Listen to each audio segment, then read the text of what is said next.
November 5th, 2003, all doubt of Ridgway's guilt was erased.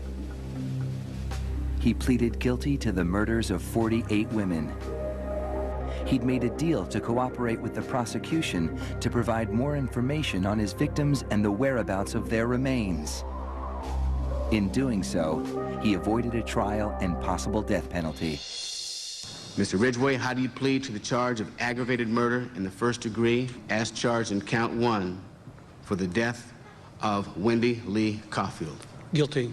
How do you plead to the charge of aggravated murder in the first degree as charged in count 2? Guilty. Guilty. Guilty. It's like he didn't have any remorse at all for what he had done. You know, he'd killed so many people, he didn't remember who they were, what they looked like. I just couldn't believe that somebody could kill all those people and not remember them. Neither could the angry relatives of his victims, who were invited to speak in court when Ridgway was sentenced to life without parole on December 18th, 2003. You had said your memory, when it comes to all of the women you took, was gone. Our memory is not. In your words, you said that they didn't mean anything to you, but she meant everything to us. She was a mother, she was a wife, she was a sister, and we miss her.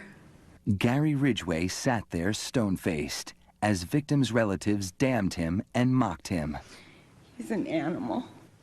I wish for him to have a long, suffering, cruel death. He's gonna go to hell, and that's where he belongs.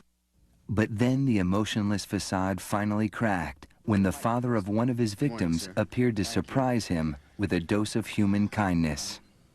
Mr. Ridgway, there are people here that hate you. I'm not one of them. You've made it difficult to live up to what I believe, and it is what God says to do, and that's to forgive. You are forgiven, sir.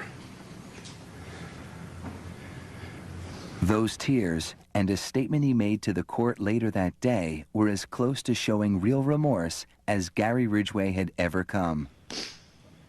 I'm sorry for killing these ladies.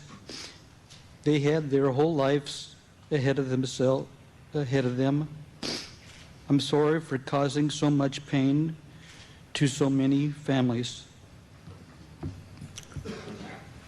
To me, this was all about the victims, and